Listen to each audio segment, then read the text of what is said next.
Donald Trump is one of the most recognizable figures in modern history. It is difficult to summarize everything he has done, spanning business, entertainment, and politics. He has been a real estate mogul, a reality TV star, the owner of the Miss Universe pageant, and 45th and 47th President of the United States of America. Known for his bold approach and controversial policies, Trump has remained a dominant presence in both domestic and international affairs, shaping political discourse and popular culture. But people seldom discuss his involvement in world wrestling entertainment. Yes! The Donald is here, live on Monday Night Raw! Although Trump often cites his business experience as the foundation for his political qualifications, it could be argued that his time in WWE, where showmanship, narrative control, and crowd manipulation are paramount, were a deeper influence on his political tactics and populist appeal. When Donald Trump was inducted into the WWE Hall of Fame in 2013, some viewed it as a humorous anecdote in his larger-than-life public persona, perhaps even the pinnacle of his unconventional celebrity career. In retrospect, it may have served as an unexpected stepping stone to the presidency. You're fired. Get out of here. Get out of here. Please.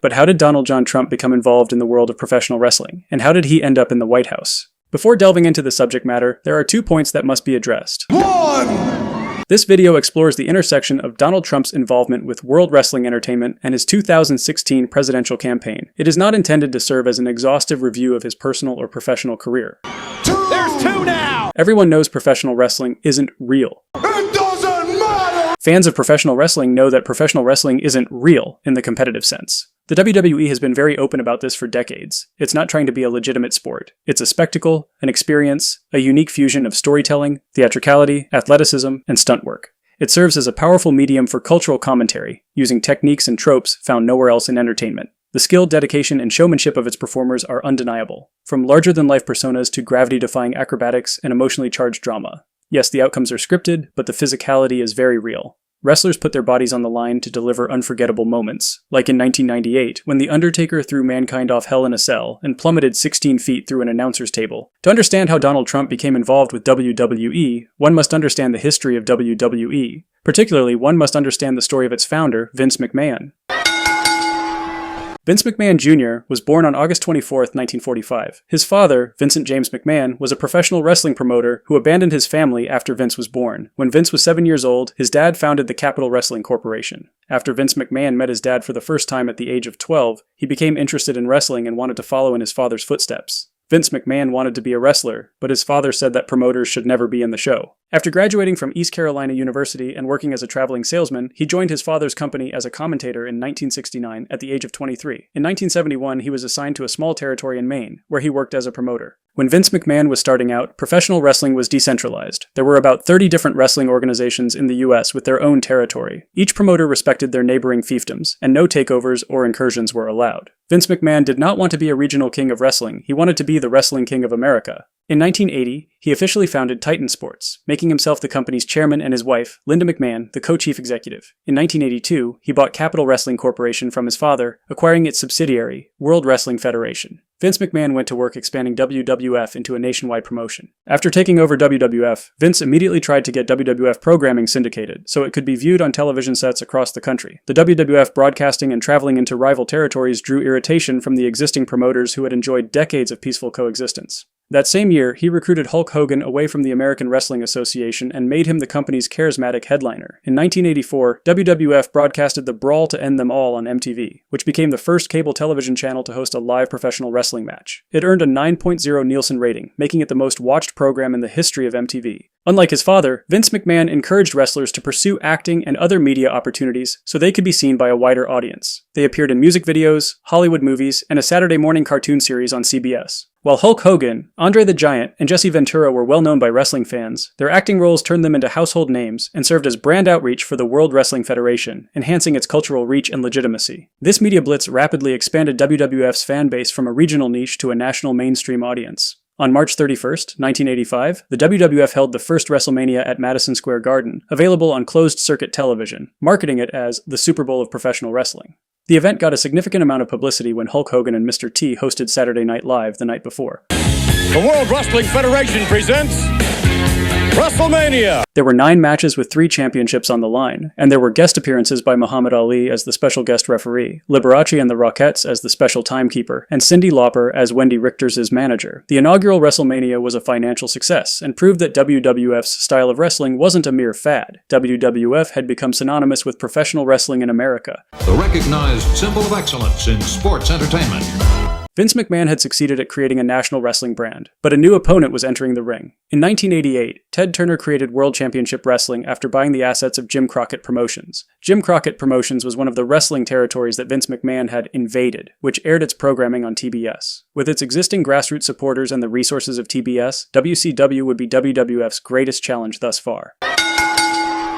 While it is openly known today that professional wrestling is scripted, that was not always the case. Combining wrestling with theatrics is something sideshows have done since the 1800s. World Wrestling Federation used the term kayfabe to describe the presentation of staged events as real, maintaining the illusion that wrestling storylines, rivalries, and personas are authentic and unscripted. WWF went to great lengths to preserve the suspension of disbelief, requiring wrestlers to stay in character both on stage and off, treating feuds, injuries, alliances, and gimmicks as if they were real. I think this is fake. You think it's fake? What's that? Is that fake? Huh? What the hell's wrong with you? That's open hand slap, huh? You think it's fake? You come. Easy. Huh? What do you mean? Fake. While there were occasional slip-ups, it was easy to maintain this illusion before the rise of the World Wide Web. In the late 1980s, Vince McMahon made the strategic decision to end kayfabe. Legitimate sporting events were subject to oversight by the State Athletics Commission. Wrestlers had to be cleared by the commission to participate, ambulances needed to be stationed at events, and additional taxes were levied. Wanting to avoid these regulations, Vince and Linda McMahon lobbied to get professional wrestling deregulated, spending an estimated $400,000 in the process. On February 8, 1989, Vince McMahon testified under oath before the New Jersey State Senate that his company's wrestling matches were scripted entertainment, not a competitive sport. Because of his testimony, the bill exempting professional wrestling from the Athletics Commission passed by a vote of 37-1. Vince McMahon was glad he could be forthright with the audience. He said it was showing respect, and it didn't hurt business at all because they already knew. While fans and critics debated whether the death of kayfabe was the end of an era or the end of the franchise, it opened many possible creative avenues, as professional wrestling was no longer bound by the limitations of believability. Despite their rapid growth in the 1980s, WWF struggled to find its footing in the early 90s. The end of the Cold War caused the Bolsheviks to disband. Andre the Giant made his last appearance on April 1, 1990 at WrestleMania 6. Complications from his gigantism severely restricted his mobility, and he would later pass away from those complications on January 28, 1993. Several fan favorites, such as Hulk Hogan and Macho Man Randy Savage, would leave WWF to join its competitor, World Championship Wrestling. In 1995, WCW aired Monday Nitro on TNT, in the same time slot as WWF's Monday Night Raw. For the next 3 years, WCW would dominate the ratings. WCW's events felt more real and spontaneous than WWF's. The children that watched World Wrestling Federation in the 1980s became teens in the 1990s and had grown tired of the one-dimensional characters of yesteryear. The audience wanted something with more grit. Seeing the audience shift to being more hardened and cynical, Vince McMahon redirected storylines to be more mature and edgy. In order to entertain you in a more contemporary manner. This was the start of the Attitude Era. Attitude. Get it? Where newer wrestlers like Triple H, The Rock, and Stone Cold Steve Austin gained prominence. All stories are driven by conflict. A central narrative device in professional wrestling is the dichotomy between heels and faces. Faces, also known as babyfaces, are the heroes of wrestling. They are honest, brave, likable, and fight for an admirable purpose. The crowd is supposed to cheer for them. Heels are the villains. They are deceitful, ruthless, and arrogant. They fight for ignoble goals, often cheating to win and insulting the audience. Wrestlers can switch roles in what's called a heel turn or a face turn. In a heel turn, a good guy betrays someone or starts cheating. In a face turn, a bad guy redeems themselves or stands up to a bigger threat. Even though the crowd knows it's scripted, people still emotionally invest in who's good and bad, just like in TV shows or movies. These turns can completely redefine a wrestler's career. Vince McMahon had always been a commentator in World Wrestling Federation, and downplayed his ownership of WWF. This allowed him to serve as the wholesome, professional face for WWF, giving the matches a family-friendly appearance. Starting in 1998, he turned heel and started playing an evil, fictionalized version of himself, Mr. McMahon. Mr. McMahon was an egotistical, chauvinistic CEO who would throw his weight around to get what he wanted. During the Attitude Era, Stone Cold Steve Austin had become the fan favorite among professional wrestling fans. He was a beer-drinking, middle-finger-flipping, rule-breaking everyman. His direct and blunt communication felt raw and unscripted. Austin 316 says I just whipped your ass. His gritty, rebellious, working-class appeal resonated with the 18 to 34 male demographic. Vince McMahon, leveraging this appeal, started a feud with Steve Austin. Mr. McMahon wanted a clean-cut, obedient champion to represent the company, and saw Austin as a threat to order, image, and corporate control. As the owner, McMahon constantly tried to fire, manipulate, or undermine Stone Cold Steve Austin to get him to conform. This was a David versus Goliath dynamic, frustrated worker versus controlling boss, blue-collar anger versus corporate arrogance. Mr. McMahon was tired with Stone Cold Steve Austin being the WWF champion and developed a master plan to rob him of his championship title. He employed Kane and The Undertaker and organized a triple threat match where Austin had to defend his title against them in the WWF championship at Breakdown in Your House. Stone Cold lost his championship when Kane and The Undertaker both pinned him simultaneously. The next night, before Mr. McMahon could announce which of the two would be the new champion, Stone Cold Steve Austin drove a Zamboni into the wrestling ring and started pummeling Mr. McMahon. The championship would be unclaimed until The Rock won it in a 14-man tournament later that year. McMahon would continue to insert himself into numerous storylines, using his position as owner of World Wrestling Federation to rig matches and bend the rules in his favor. This transformed him into a larger-than-life villain capable of orchestrating wild, unpredictable scenarios. With his charisma and theatrical flair, Mr. McMahon quickly became a fan favorite. The character of Mr. McMahon led to a boost in ratings. On January 4, 1999, World Wrestling Federation's ratings surpassed those of World Championship Wrestling. After WWF reasserted itself as the dominant wrestling organization, WCW's ratings would continue to decline. WCW's last program aired on March 26, 2001, before they were bought out by WWF. That's right. I own WCW. In 2002, facing legal pressure from the World Wildlife Fund over the shared WWF initials, the company rebranded as World Wrestling Entertainment, WWE. Cock-a-doodle-doo, folks. I'm Donald Trump. Now, how does Donald Trump fit into all this? Donald Trump and Vince McMahon first met in the mid to late 1980s, and quickly formed a friendship since they had plenty in common. They were roughly the same age and had a strong entrepreneurial spirit. Both had taken over their emotionally distant father's businesses and aggressively expanded and transformed them with unconventional tactics. Both had larger-than-life personalities, knew how to work a crowd, and took every possible opportunity to promote their ventures. Both had complicated relationships with women. There is not enough time to go over all the allegations, but they are all on the public record. For a while, both had the same catchphrase. You're fired. You're fired. You're fired! You're fired. In 1988, Vince McMahon held WrestleMania 4 at Trump Plaza in Atlantic City. Donald Trump was so pleased with the event, he offered to host WrestleMania 5 in the same venue the following year. Trump would make sporadic appearances at later WWE events. Most notably was at WrestleMania 20 when Jesse the Body Ventura interviewed Donald Trump ringside. At the time, Jesse Ventura was the governor of Minnesota and wanted Trump to endorse his presidential campaign. 100%. You know what? I think that we may need a wrestler in the White House.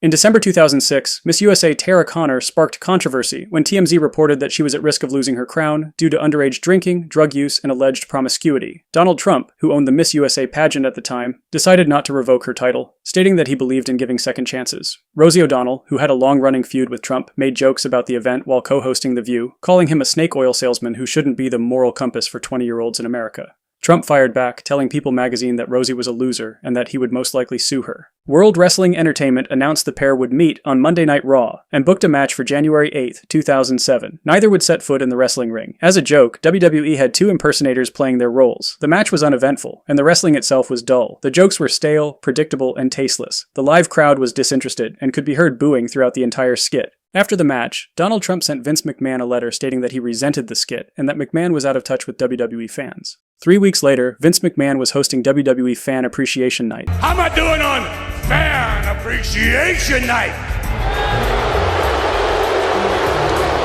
Donald Trump appeared on the Titantron, interrupting and insulting Vince. They want value. Who knows more about value than me? He dropped tens of thousands of dollars from the rafters onto the audience below. Look at that. Real money. Grab some.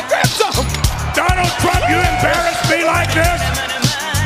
These two giant egos were on a collision course, and they were going to face off in the Battle of the Billionaires. A few weeks after making it rain, Donald Trump appeared on Monday Night Raw and challenged Vince McMahon to a match at WrestleMania 23. McMahon refused, saying that his doctors told him he could never wrestle again. Instead, the two agreed to a proxy battle. Each would choose a wrestler to compete on their behalf, with the stipulation that the loser would have his head shaved. Donald Trump chose ECW champion Bobby Lashley to represent him, while Vince McMahon selected Intercontinental champion Umaga. The high-stakes showdown, dubbed the Battle of the Billionaires, featured none other than Stone Cold Steve Austin as the special guest referee. The match kicked off with Lashley taking early control, but Umaga quickly turned the tide by resorting to underhanded tactics. At one point, Austin had to pull Umaga's hair to break an illegal chokehold. Umaga dominated the ring, while Trump urged Lashley to stay in the fight. McMahon, shouting from the ring apron, was eventually knocked off in the chaos. As Umaga relentlessly pummeled Lashley in the corner, Austin stepped in only to be dropped by a devastating Samoan spike. With Austin temporarily down, Mr. McMahon taunted him from the ringside, but was caught off guard when Trump rushed over and leveled him with a clothesline. Austin recovered, stunned Umaga with a stone-cold stunner, and Lashley sealed the win with a powerful spear. Donald Trump had won the Battle of the Billionaires. McMahon, wanting to save his hair, tried sneaking away. So Mr. McMahon was strapped to a chair, where Trump and Lashley dramatically shaved his head to the thunderous applause of the 80,000 attendees. This moment could be interpreted as a pivotal precursor to Donald Trump's political ascent. The experience of being celebrated by tens of thousands of enthusiastic fans, cast in the role of a triumphant hero, must have provided a powerful sense of validation, a psychological high he would later seek to replicate. The fervent reaction of the WWE audience is notable. Few institutions, even those with global prestige, consistently generate such sustained and passionate applause. Major league sports teams such as the New York Yankees, legendary musical acts like the Rolling Stones, and even recipients of the Nobel Peace Prize rarely elicit the kind of overwhelming, unified response witnessed at WrestleMania events. WWE uniquely cultivates this intensity of engagement, and perhaps the only comparable setting where such energy is regularly observed is at Donald Trump's political rallies. Moreover, Trump's rhetorical style and ability to command a crowd closely mirrors the performative strategies of professional wrestlers. Like a seasoned WWE performer, he employs timing, repetition, and emotionally charged language to galvanize his audience, reinforcing the parallels between sports entertainment and contemporary political theater. Linguists have conducted comparative analyses of Donald Trump's recorded interviews spanning several decades, examining his earlier public speaking alongside more recent Q&A sessions following his first inauguration. Their findings indicated a marked shift in his communicative style. Whereas Trump had previously exhibited a more articulate and coherent speaking pattern, his later speech was characterized by a reduced vocabulary and frequent use of fragmented, disjointed sentences, often punctuated by non sequiturs. Some experts posited that this linguistic decline could be symptomatic of cognitive deterioration. However, Trump may have deliberately or subconsciously adopted a rhetorical style reminiscent of professional wrestling personas, known for their exaggerated speech and performative bravado. WWE wrestlers use speech that is flamboyant and bombastic, so they can command attention and captivate their audience. The intense, embellished delivery creates a larger-than-life spectacle. The exaggerated and dramatic nature of it excites fans and builds tension for the matches and rivalries. Donald Trump uses a similar speaking style. He's not reciting a speech, he is performing. He uses attention-grabbing language, puts emphasis on keywords, and employs repetition to reinforce the message. And I want you all to know that we are fighting the fake news. It's fake, phony, fake. A few days ago, I called the fake news the enemy of the people, and they are. The language he uses is assertive and provocative, intended to evoke a strong emotional reaction from the listeners and energize them. This is the legacy of Hillary Clinton.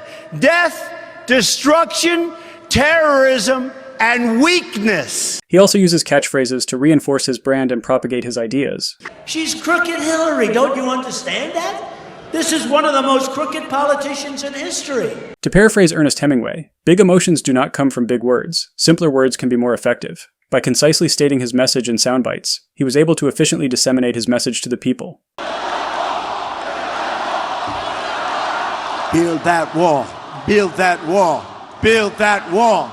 Build that wall. While the essential plot points of a WWE match are scripted in advance, much of the performance is improvised by the wrestlers. Aside from predetermined narrative beats, the pacing and flow of the match are largely shaped in real time by the performers. This improvisational element enhances the authenticity and fluidity of the spectacle, while also allowing wrestlers to adapt their performance in response to the audience's energy and reactions. Although Donald Trump occasionally adheres to a prepared script, he predominantly relies on unscripted, extemporaneous speech. When doing so, his language becomes more conversational and informal, creating an impression of authenticity and fostering a connection with his audience. By responding directly to the crowd, he presents himself as a relatable figure, reinforcing the perception of being one of the people. In a political climate where many feel overlooked by traditional politicians, his direct engagement with supporters made them feel acknowledged and valued. Trump amplified many of his existing characteristics to an exaggerated, almost caricatured degree. He emulated WWE wrestlers so well, it was as if he were a fictional character on a hero's journey. Instead of The Rock versus Stone Cold Steve Austin, it was the Donald versus Crooked Hillary. Wrestlers have an overarching motivation that brings them back to the ring. It can be the desire for respect, revenge, prestige, establishing Soviet hegemony, or building a dynasty. Trump's character was an unapologetic underdog who wanted to make America great again. People who were disillusioned or disengaged found themselves someone to root for. There is considerable overlap between professional wrestling and modern political theater. In recent decades, many professional wrestlers have served in public office, the most notable example being Jesse "The Body" Ventura, of whom pundits often compare to Donald Trump. Jesse Ventura's wrestling persona was flamboyant, brash, and heel-leaning. He started his career in 1975, but he had to retire from in-ring wrestling in 1984 after being diagnosed with pulmonary embolism. With his wrestling career ended abruptly, Ventura began working as a color commentator for World Wrestling Federation. Bring his ugliness himself, that old wart JYD, Mr. Ugliness. I never seen such an ugly human being. Next to you, Red Lions, the JYD. His commentary style was an extension of his wrestling persona. He was witty, sharp-tongued, and unfiltered. I talk the way real people talk. I see. That's why I'm so popular. Oh. And who are you to correct me? Me, an announcer for the National Football League. He brought a wrestler's perspective to the mic, often explaining the psychology behind a heel's tactics, while still giving faces the credit they were due. Little test of strength there as Frenchie steps in, has the leverage, and Coco should go down. Absolutely. Coco's kind of dumb for getting himself in that position. Ventura would often side with the heels in their matches by defending their cheating, justifying their actions, and challenging the good guy narrative, flipping the script on traditional wrestling commentary. No way Coco could overpower Frenchie with the leverage advantage without grabbing the hair. After Jesse Ventura's departure from WWF, he served as the mayor of Brooklyn Park, Minnesota from 1991 to 1995. Then he ran for governor of Minnesota in 1998 as the Reform Party of Minnesota nominee. He campaigned on an anti-establishment platform, criticizing special interest groups, career politicians, and government corruption. Also make Jesse lower taxes, improve public education, and fight for the things Minnesotans really care about. This bill wastes taxpayer money. Retract it. He was plain-spoken, emphasizing transparency, limited government, and individual freedom. As a third-party candidate, he had little funding and no institutional backing. He pioneered using the internet for political outreach, allowing direct communication with voters while bypassing traditional media spin. Using aggressive grassroots events and unconventional television commercials, he was able to win the election while spending considerably less than his opponents. Well, now it's 1998, and the American dream lives on in Minnesota as we shock the world. He would serve one term as governor of Minnesota from 1999 to 2003. He did not seek re-election. In 2000, Donald Trump flew to Minnesota to meet then-Governor Jesse Ventura at a fundraiser that Ventura had organized. At the time, Trump was considering a presidential run under the Reform Party banner. Commentators would note many parallels between the campaigns of Ventura and Trump. Jesse Ventura himself would claim that his campaign strategy was used as a blueprint by Donald Trump. That's what Trump did. Copied everything I did in 1998. He did it in 2016. They were both outsiders with celebrity status. They both pushed populist narratives which promised reform. They both spoke in a similar tone and style. Hopefully the Democrats and the Republicans will take notice now. They will stop, they will stop their partisan party politics and start doing what's right for the people. Millions of Democrats will join our movement because we are going to fix the system so it works fairly and justly for each and every American.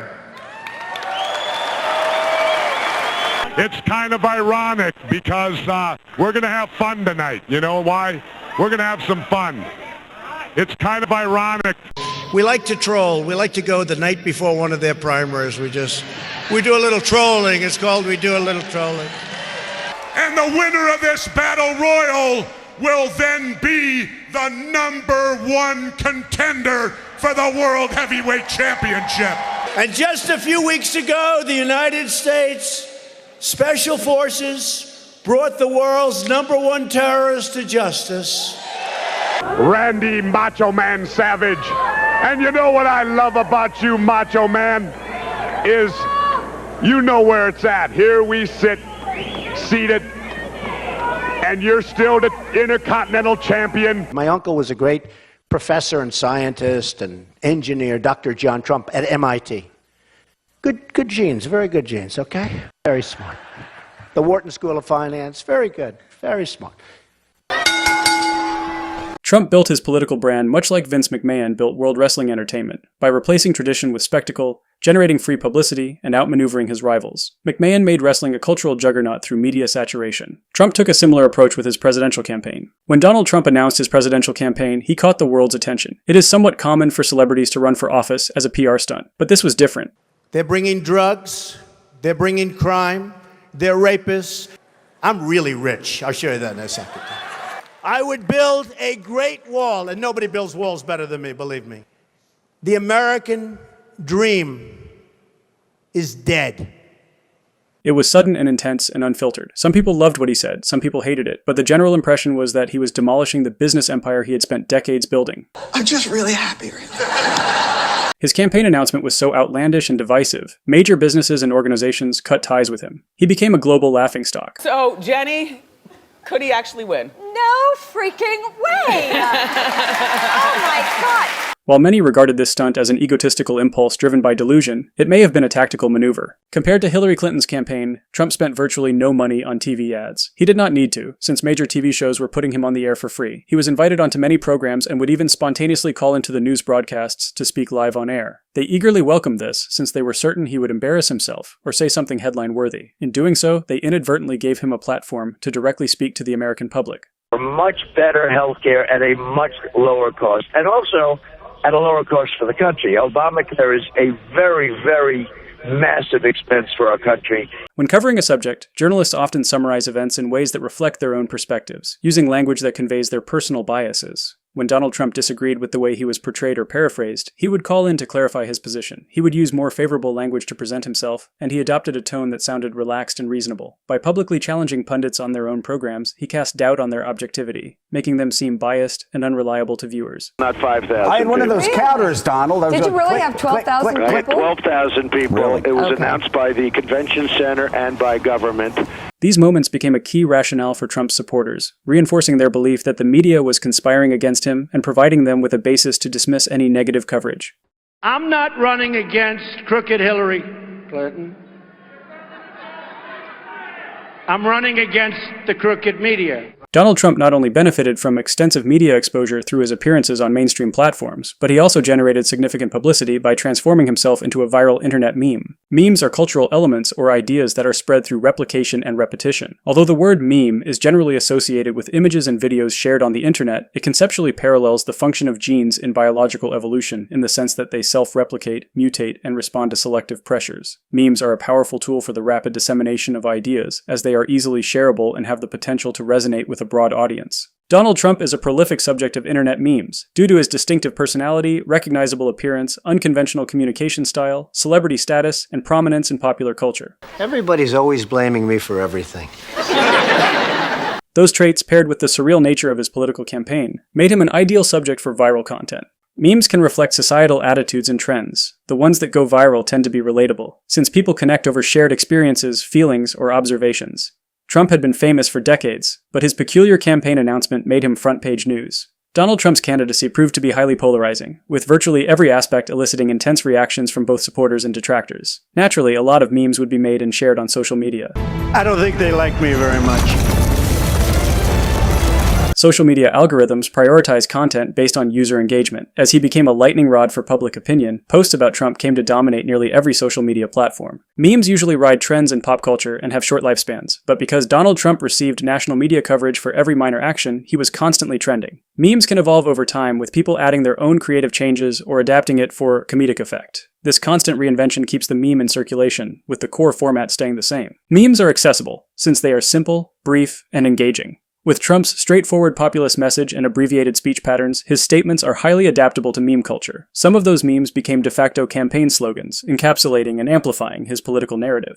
If used enough, a meme can act as a kind of shared cultural shorthand, allowing people to succinctly communicate complex ideas. When this happens, it does not just reflect culture, it shapes culture. They become tools of persuasion, identity, and power, reinforcing beliefs and normalizing perspectives. Not only did the memes spread his ideas, it normalized the idea of a Trump presidency. By capitalizing on his status as a meme, Donald Trump was able to maintain continuous visibility and relevance in the public eye. Initially dismissed as a fringe candidate, his campaign garnered significantly more media coverage than his rivals. Over time, he came to be recognized as a legitimate political contender, captivating a broad segment of the population.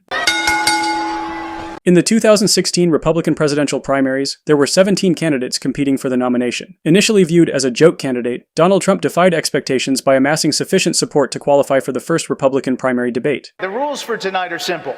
1 minute for answers, 30 seconds for follow-ups, and if a candidate runs over, you'll hear this. Since the other candidates kept mentioning Trump, the moderators afforded him more time to speak than the other candidates. Mr. Trump, 30 seconds. Well, first of all, Jeb, I am very happy that you denied that, and I appreciate that very much. Not only did this amplify his visibility, but it also allowed him to shift the tone of the debate to be more confrontational and personality-driven. During the primaries, candidates typically exercise restraint in their rhetoric, aiming to maintain professional relationships with their rivals and preserve party unity. However, Donald Trump was not constrained by these conventions and had no obligation to adhere to the same rules of decorum. Because our leaders are stupid, our politicians are stupid, and the Mexican government is much smarter, much sharper, much more cunning. Donald Trump took an aggressive stance against the other Republican candidates. With his brash and unconventional approach, he was able to criticize his opponents in ways they were unable or unwilling to mirror. If he doesn't run as a Republican, maybe he supports Clinton, or maybe he runs as an independent. Okay. But I'd say that he's already hedging his bets because he's used to buying politicians. Well, I've given him plenty of money. Confronting Trump on his own terms would be a risk to their credibility, since it would be off-brand, and they would risk looking reactive or desperate. But their more restrained responses inadvertently made them appear meek and indecisive. Trump's prominent performance in the first debate solidified his status as a serious contender. Following this debate, he surged to first place in the polls, a result attributed both to his strong performance and the crowded nature of the candidate field. The first national Fox News poll following the debate revealed that Donald Trump was leading the race for the Republican nomination, despite respondents saying he had the worst debate performance, and believed he was the least likable Republican candidate. Nevertheless, he emerged victorious, demonstrating his ability to maintain strong support despite negative perceptions. Donald Trump preferred to counterpunch, since it supported his narrative as a political outsider being targeted by the establishment, and it reinforced his image as someone who hits back harder. What do you want Republican voters to know about Ben Carson and why you would be a better president than he? Well, I'm much better as a counterpuncher, so I'd rather have, and I'm hoping for Ben to really hit me at some point. It discouraged opponents from attacking him first, since Trump would portray them as an aggressor while delivering a brutal reprisal. By retaliating, he could shift attention from policy critiques to personal insults, something he thrived at. Donald, you're not going to be able to insult your way to the presidency. That's not going to happen. And I do have the strength. I'm at 42 and you're at 3, so Doesn't matter. far I'm doing better. Doesn't matter. So far I'm doing better. You know, you started off over here, Jeb. You're moving over further. Early in his campaign, Donald Trump targeted Jeb Bush. Jeb Bush was seen as a leading contender for the Republican nomination. He served 2 terms as the governor of Florida, which was a swing state. He was also the son of President George H.W. Bush and brother of President George W. Bush. Early in his campaign, Jeb Bush had raised $100 million. Trump framed Jeb Bush as the embodiment of the Republican establishment. He emphasized Jeb's connection to his political dynasty and said that Americans did not want another Bush presidency. Your brother and your brother's administration gave us Barack Obama because it was such a disaster those last 3 months that Abraham Lincoln couldn't have been elected. Trump highlighted Bush's super PAC fundraising as evidence of being backed by elite donors and special interests. Trump contrasted this with his largely self-funded campaign, claiming independence from lobbyists and billionaires. We have all donors in the audience, and the reason they're not loving me, the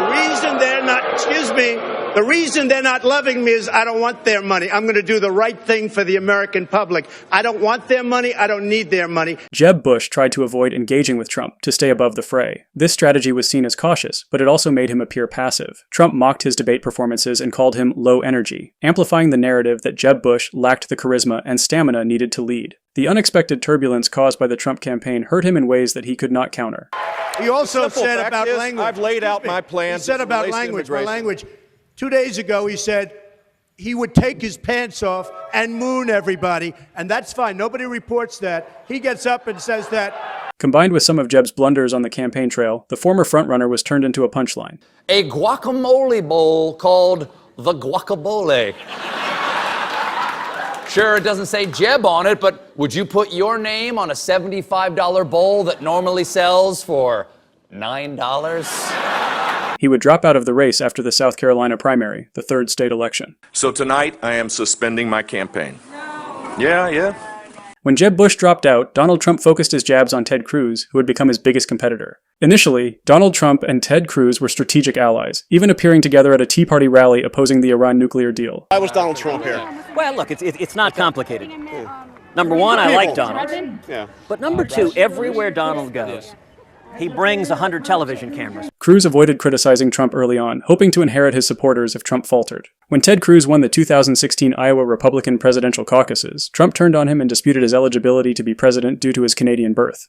Donald's insults get more and more hysterical the more and more upset he gets. Do you think they're funny? I think they're very funny. I think Donald, I wake up every day and laugh at the latest thing Donald has tweeted. Because he's losing it. Trump leveled many personal attacks against Ted Cruz, questioning his mental health and his ability to lead. Donald, relax. Go ahead. I'm relaxed. You're the basket case. Go ahead. Donald. Go ahead. Don't get nervous. Go ahead. I promise you, Donald, there's nothing about you that makes anyone nervous. You're losing so bad. After Donald Trump mistakenly believed that Ted Cruz authorized an advertisement featuring Melania Trump, he started targeting Ted's wife, Heidi Cruz. He would imply that she was hiding something and retweeted an unflattering picture of Heidi juxtaposed with a glamour shot of Melania. It's not easy to tick me off. I don't get angry often. But you mess with my wife, you mess with my kids, that'll do it every time. Donald, you're a sniveling coward, and leave Heidi the hell alone. As tensions between the two escalated, Trump cast doubt on Cruz's honesty, referring to him as Lion Ted. This moniker was a strategic rhetorical device, employed with conspicuous frequency and theatrical emphasis. He is Lion Ted. You know, I came up with the idea, but you have to spell it right. It's Lyin apostrophe, Lion Ted. The Bible held high. He puts it down and then he lies. This would embed the nickname into mainstream discourse, thereby shaping public perceptions of Ted Cruz's character. Donald Trump repeatedly promoted a conspiracy theory suggesting that Cruz's father was linked to Lee Harvey Oswald, the assassin who killed President John F. Kennedy. You know, his father was with Lee Harvey Oswald prior to Oswald's being, shot. I mean, the whole thing is ridiculous. What is this, right prior to his being shot? And nobody even brings it up. I mean, they don't even talk about that. Ted Cruz, who built his reputation as a principled conservative and ran a more traditional campaign, could not effectively counter Trump's populist messaging and media savvy. He dropped out after losing the Indiana primary on May 3, 2016, effectively clearing the path for Trump to be the nominee. It appears that path has been foreclosed. On May 26, 2016, Trump officially secured the Republican nomination for president, winning with the largest margin in the history of the Republican Party. Good evening. Are you having fun? The final obstacle standing between Donald Trump and the presidency was Hillary Diane Rodham Clinton. This would be an uphill battle for Trump. He was one of the least favorable candidates in recent history, with 60% of registered voters polled finding him unfavorable. But that was not a deal breaker, since Hillary Clinton was the second least favorable candidate, with 59% finding her unfavorable. Hillary Clinton's challenges with likability had been widely recognized since the 2008 Democratic primaries, where she was defeated by Barack Obama, who was not well known when he announced his candidacy. In the 2016 campaign, efforts were made to rebrand her image as modern, relatable, and reflective of everyday American values. I'm just chilling in Cedar Rapids. These attempts were largely ineffective and perceived as inauthentic. This further reinforced existing narratives questioning her honesty and underscored her struggles with relatability among voters. Hillary Clinton's reserved and measured public demeanor was often perceived as lacking in charisma or emotional engagement. With decades of experience navigating media scrutiny, she adopted a cautious approach to communication, carefully selecting her words to avoid misrepresentation. But this deliberate and sometimes overly scripted style was frequently interpreted by the public as insincere and unrelatable. Political commentators like to deride the idea that people vote for candidates that they would like to have a beer with, but likability is a significant factor in electability. Voters are generally less inclined to support candidates they perceive as unrelatable, untrustworthy, or lacking empathy for their concerns. This dynamic played a notable role in Barack Obama's victories over John McCain and Mitt Romney, both of whom struggled to connect with voters on a personal level. Hillary Clinton's extensive political career provided a substantial record of positions and decisions that were open to scrutiny. Her long-standing presence in public office contributed to her perception as a career politician, a label often associated with being out of touch, elitist, or complicit in systemic dysfunction. In the eyes of many voters, career politicians are viewed as entrenched bureaucrats who embody the perceived corruption and inefficiency of the political establishment. While Clinton's resume was undeniably distinguished, many of her past policy decisions had not aged favorably in the eyes of the Democratic electorate by 2016. As a senator, she supported legislation such as the Patriot Act, the No Child Left Behind Act, and the authorization of the Iraq War. She also cast multiple votes in favor of constructing a barrier along the US-Mexico border. Additionally, her reluctance to support progressive initiatives like marijuana legalization and universal health care further alienated segments of the Democratic base seeking bold reform. Hillary Clinton's 2016 presidential campaign was widely criticized for lacking a clear, compelling central message. In contrast, Donald Trump's campaign effectively leveraged the populist slogan, "Make America Great Again," to articulate a narrative of national decline and renewal. Trump tapped into widespread public disillusionment with the political establishment, channeling frustrations that Clinton appeared to minimize or dismiss. Rather than offering a persuasive counter-narrative or addressing systemic concerns with a sense of urgency, her campaign was often perceived as advocating for the preservation of the status quo. But not to make America great again. America never stopped being great.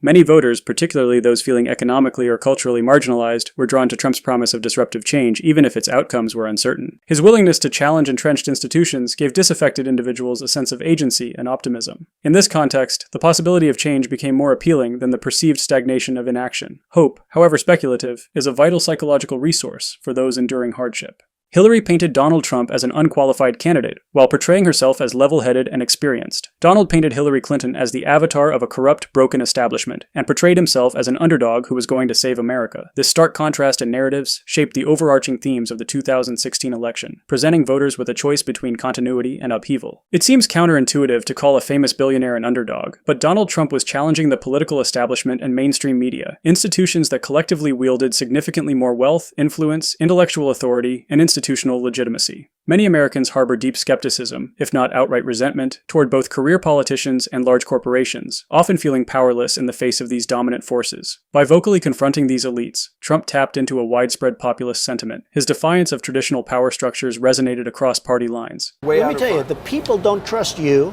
and the people don't trust the media. Right. And I understand and politicians. Spectators often rally behind the underdog, not necessarily because they admire the contender, but because they want to see the top dog defeated. Before the Battle of the Billionaires, WWE fans were mostly ambivalent towards Donald Trump. He was a novelty, an outsider who had not yet been a polarizing figure within the wrestling world. But they had strong negative feelings about Mr. McMahon. The downfall of the incumbent provides catharsis and symbolic justice for the audience. Victory for the underdog equals a loss for the establishment, which can be satisfying even if the alternative is flawed. The top word for Republican voters was arrogant. Throughout the general election, Donald Trump was trailing behind Hillary Clinton in the polls. Post-debate surveys for all three presidential debates largely declared Clinton the winner, and nearly every major forecast projected that Trump had little chance of securing the presidency. 2 weeks before Election Day, Hillary Clinton boasted a double-digit lead in some national polls. She had such a commanding lead that Clinton told reporters she did not even think about him anymore.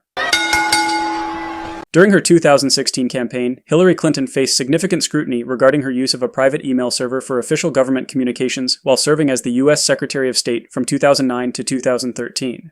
She kept the private email server at her home in Chappaqua, New York, and used it to conduct State Department business, including sending and receiving emails allegedly containing sensitive and classified information. This practice raised concerns about the security of classified materials, and prompted allegations that it may have violated federal laws governing the handling of such information. Over 30,000 emails were deleted from the server. Hillary's team claimed that they were personal in nature, but some suspected they were deleted as a cover-up. Donald Trump frequently leveraged the email controversy to question Clinton's competence and trustworthiness, using it as a key talking point throughout the campaign. There has never been so many lies, so much deception.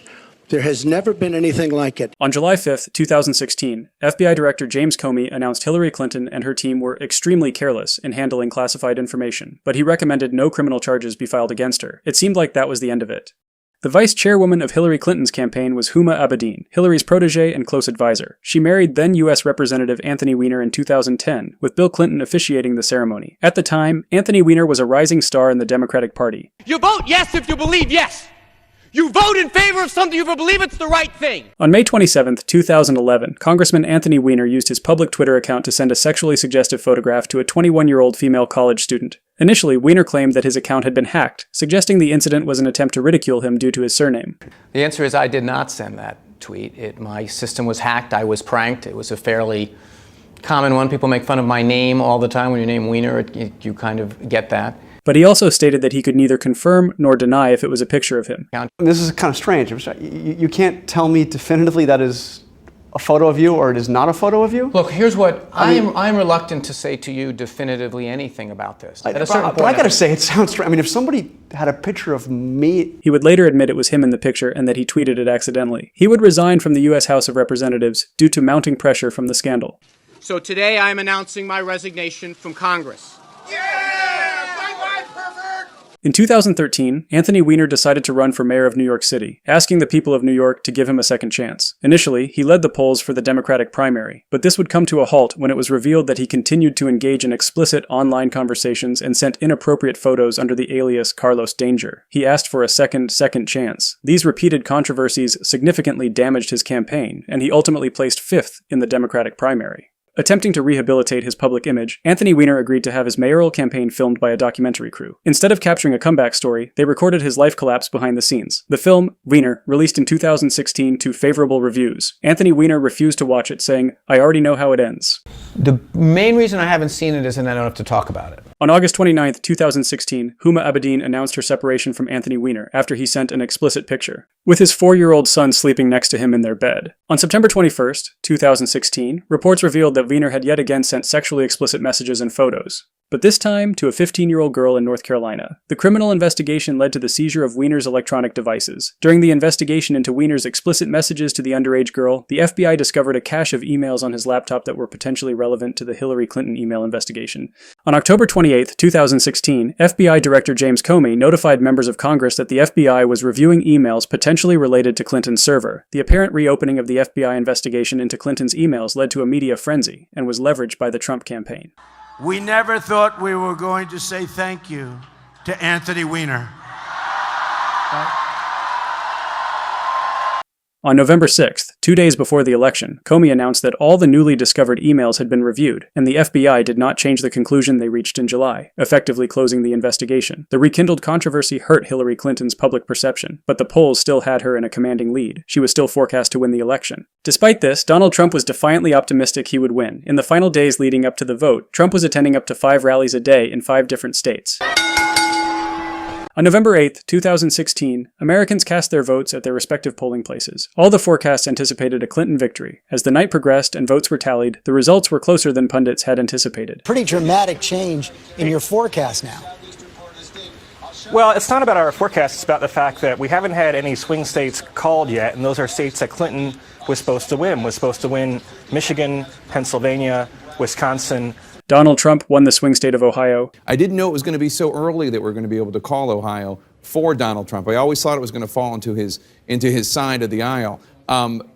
It is remarkable what we're seeing here, not just Ohio, but all over the country. Then Trump secured the battleground state of Florida. With its 29 electoral votes, Donald Trump wins Florida, a huge win. Then he won North Carolina, a state where Clinton had a strong lead in the polls. Democrat supporters grew more and more concerned, and Hillary's path to 270 electoral votes was becoming harder to envision. The scene here is so different than it was a few hours ago when people were happy and relaxed. Wisconsin, which was considered a Democrat stronghold, unexpectedly went to Trump. He will win Wisconsin with its 10 electoral votes. He's cracked the so-called blue wall that Hillary Clinton had tried to create. Then, Donald Trump won Arizona and Pennsylvania, putting him over the 270 electoral vote threshold. Shortly after, news outlets reported that Hillary Clinton called Donald Trump to concede defeat. Donald J. Trump will become the 45th president of the United States, defeating Hillary Clinton in a campaign unlike anything we've seen in our lifetime. Virtually every forecast predicted a Clinton victory, so people were shocked with Trump's performance. Media experts and analysts provided real-time analysis and speculation about the factors contributing to his unexpected win. Well, my crystal ball's been shattered into atoms here because I predicted the exact opposite of what happened. But I'm a typical, campaign consultant type that we've been living and dying by data for a long time, and tonight data kind of died. Virtually every forecast predicted a Clinton victory, so people were shocked with Trump's performance. Most experts and analysts correctly predicted that Hillary Clinton would win the popular vote, but they overestimated the size of her lead. Clinton won the popular vote by 2.1%, and the average polls had her ahead by 3 to 4%. Presidential elections are won in the Electoral College, and state-level polling in the Midwest was inaccurate. Non-college educated voters were underrepresented in 2016 polls, largely due to sampling errors and insufficient weighting for education levels. Trump performed very strongly among this demographic, especially in Rust Belt states, which were historically blue. Trump supporters were enthusiastic and more likely to go vote compared to Clinton supporters in 2016. Data suggests that registered voters who stayed home leaned more Democratic, meaning Clinton lost potential votes due to lower turnout among her supporters. Many polls did not account for this difference in turnout likelihood. The Clinton campaign focused their resources on swing states, believing that the reliably Democratic states were untouchable. These states were called the Blue Wall, since they had consistently voted for the Democratic Party in the 6 consecutive presidential elections from 1992 to 2012. Wisconsin, Michigan, and Pennsylvania, which were won by Democrats since the 1980s, were won by Trump in 2016. We didn't break it. We shattered that sucker. We shattered it. Hillary Clinton did not visit Michigan nor Wisconsin in the general election. By contrast, Trump held 6 rallies in Michigan and 5 rallies in Wisconsin. Many undecided voters chose Trump in the final days before the election. His messaging on issues like immigration and the economy resonated with those seeking change, particularly in key battleground states. The polarizing election and unexpected outcome caused an outpouring of emotions across the political spectrum. After the election was called, there were jubilant celebrations and impassioned protests in cities across the country. Gradually, people would accept the results and turn their attention toward what the future would hold. Yesterday, before votes were tallied, I shot a video that some of you may have seen. And remember, no matter what happens, the sun will rise in the morning and America will still be the greatest nation on earth. And that is one bit of prognosticating that actually came true. The sun is up. On January 20th, 2017, Donald John Trump was inaugurated as the 45th President of the United States of America. Congratulations, Mr. President.